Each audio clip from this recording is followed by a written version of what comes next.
Ya Allah ya Rabbi, ya Allah ya Rabbi, ya Allah ya Rabbi, ya Allah. Bismillahirrahmanirrahim. Assalamualaikum warahmatullahi wabarakatuh. Alhamdulillahi rabbil alamin.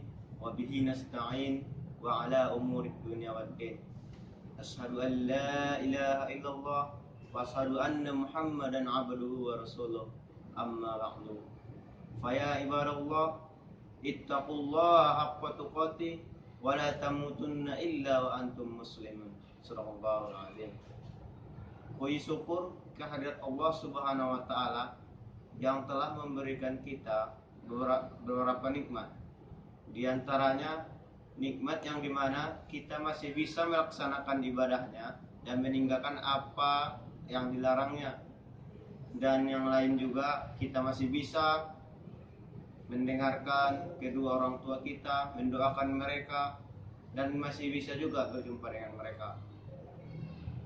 Yang kedua yaitu sholawat beriringkan salam. Mari kita hadiahkan ke baginda Nabi besar Muhammad Sallallahu Alaihi Wasallam, yang dimana beliau telah membawa kita dari zaman kejahilian ke zaman yang penuh modern dan ilmu pengetahuan saat ini, yang berlapaskan Allahumma sholli ala Sayyidina Muhammad wa ala ali Sayyidina Muhammad.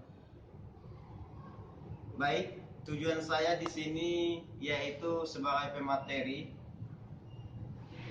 untuk menjadi penceramah yang temanya yaitu tentang wara. Kita harus ketahui bahwa kata-kata wara ini berasal dari kata bahasa Arab yaitu waro'a yari'u waro'an, yang artinya berhati-hati. Jadi pengertian wara ini sangat banyak dari berbagai kalangan. Yang pertama, menurut Kamus Besar Bahasa Indonesia, itu menjelaskan bahwa wara adalah tingkat taat ataupun patuh kepada Allah Subhanahu wa taala. Sedangkan menurut ilmu tasawuf, bahwa wara itu adalah kehati-hatian dan tingkat kewaspadaan yang tinggi dalam melakukan satu hal. Hadis Nabi Muhammad SAW tentang pengertian wara ini yaitu dakma yaribuka ila ma la yaribuka, yang artinya dakma yaribuka, kerjakanlah apa yang tinggalkanlah apa yang meragukanmu kepada apa yang tidak meragukanmu. Maksud yang meragukanmu dari hadis ini yaitu bahwa hati kita yang tidak tenang ataupun selalu khawatir dalam melakukan suatu tindakan. Selanjutnya yaitu pengertian wara ini dari pendapat tokoh-tokoh kaum sufi. Di sini saya akan memaparkan tiga pengertian wara dari kaum sufi. Yang pertama dari Al-Qusairi. Al-Qusairi ini berpendapat bahwa wara itu adalah meninggalkan sesuatu yang syubhat.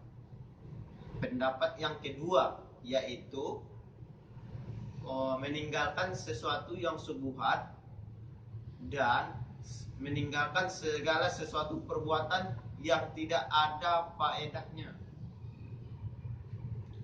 Yang ketiga, pendapat yang ketiga ini agak lain dengan pendapat kaum sufi yang pertama dan yang kedua ini, di mana pendapat yang ketiga ini menjelaskan ataupun memaparkan pengertian wara ini ada dua. Yang pertama menurut lahir, pengertiannya lahir, secara lahir. Yang keduanya, pengertian kedua wara ini adalah secara batin. Jadi pendapat ini yaitu yang dikemukakan oleh Yahya bin Mu'az, yang mana dia pengertian wara lahir yaitu segala aktivitas atau aktivitas kita hanya tertuju kepada Allah Subhanahu wa taala. Ini di dalam Al-Qur'an sangatlah sedikit ataupun tidak jelas di dalam Al-Qur'an pengertiannya dijelaskan. Jadi yang di dalam Al-Qur'an biarpun begitu ya kan, untuk melaksanakan wara ini di dalam Al-Quran sangatlah banyak. Contohnya Quran surah Al-Muddathir ayat 4 yang berbunyi Bismillahirrahmanirrahim wa thiyabaka fatahhir, yang artinya dan bersihkanlah pakaianmu. Maksud dari membersihkan pakaianmu ini yaitu jika kamu ingin melaksanakan ibadah kepada Allah Subhanahu wa taala, maka kita harus berhati-hati atau mengetahui bahwa pakaian kita itu tidak bernajis. Begitu maksudnya. Yang selanjutnya yaitu adalah tingkatan wara. Sebenarnya ada tingkatan wara ini sangat banyak ya kan. Tapi saya di sini akan menjelaskan hanya ataupun menyebutkan hanya 3 saja tingkatannya. Yang pertama kita wajib meninggalkan yang haram. Itu yang pertama. Maksudnya. Yang kedua yaitu menahan diri dari hal-hal yang dilarang oleh Allah Subhanahu wa taala ataupun yang disebut dengan syubhat.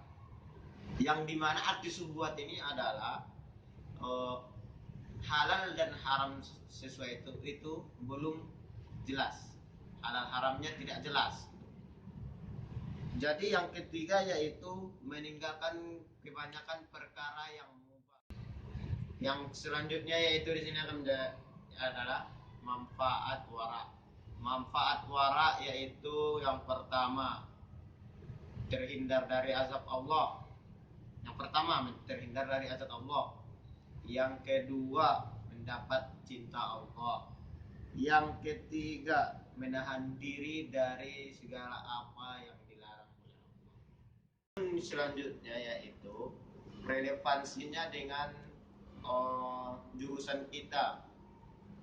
Ya, kita tahu bahwa jurusan sistem informasi akan menghasilkan seorang yang analisis dan programmer.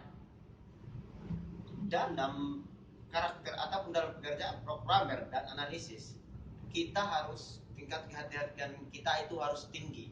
Karena dalam programmer salah sedikit saja kita pasti langsung salah semua. Begitu juga analisis dalam membuat project, bahwa apabila salah satu dari projectnya ataupun cara-cara membuat proyekan itu salah karena kehati-hatian kita kurang, maka project itu pun akan gagal gitu kan. Jadi cukup sekian isi materi kita pada hari ini. Wabillahi wal hidayah. Wastabiqul khairat. Assalamualaikum warahmatullahi wabarakatuh.